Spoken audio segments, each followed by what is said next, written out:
Muita gente, hoje eu vejo, o Anderson tira lá os filhotes dele de canário, eu durante a época que eu fazia também a criação de curió, tirava os filhotes aqui no meu ambiente, e quando eu comecei, a gente tinha uma busca, né, muito forte da genética. É a genética que é o resultado. Eu até entendia quando eu comecei de que genética era mais de 50% do resultado de um filhote, por exemplo. Né? Pensava, se ele vai aprender o canto, se ele vai ter velocidade, repetição, ou se ele vai ter categoria para cantar em torneio, eu distribuía essa responsabilidade para a genética, para o sangue, né? E hoje mesma coisa no trinca-ferro, no canário, eu vejo o pessoal colocando a responsabilidade do resultado em cima da genética, né? Em cima da hereditariedade consanguínea.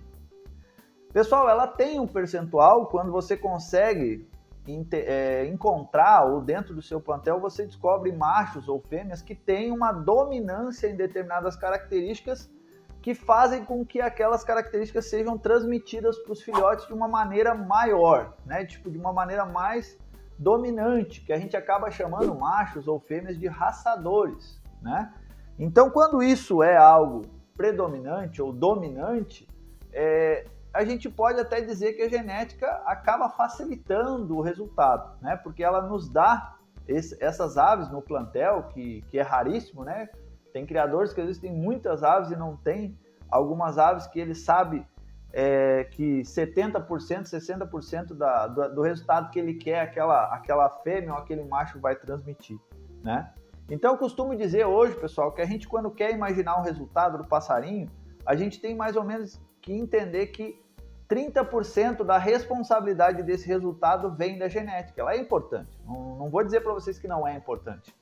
A transmissão para mim é muito mais importante. Se eu descobrir um indivíduo que tem uma transmissão dominante naquelas características que eu quero, seja para canto, seja para fibra, né? Por exemplo, no trinca-ferro, eu tenho uma fêmea que todos os filhotes que ela me dá têm velocidade, tá? Ou eu tenho uma fêmea que todos os filhotes que ela me dá têm um comportamento de fibra muito forte, né? E isso é importante se eu estou trabalhando para uma modalidade que essas características são fundamentais, tá? Porém, eu vou analisar isso conforme eu for criando, conforme eu for acompanhando isso. Mas o que eu quero dizer para vocês? Que toda essa responsabilidade que o pessoal coloca em cima da genética, ela é uma parte, eu posso dizer para vocês que em torno de 30%, eu mais ou menos configuro 25%, 30%, tá? E o resto, pessoal, depende o quê? Depende do ambiente, tá? Do local, do berço, ou seja, o que acontece lá no berço quando o filhote nasce, quais são as interações e como que é esse acompanhamento quando ele nasce, se é a mãe que cria, se é o pai que cria, se é a fêmea que é ama seca ou que cria ele, o que ele está copiando desse ambiente dessa fêmea, tá? O que ele está pegando de comportamento dessa fêmea, ou se for o caso do macho, está tratando ele. Se ele for tratado no bico, até quando isso pode ter uma influência negativa ou positiva para ele, tá?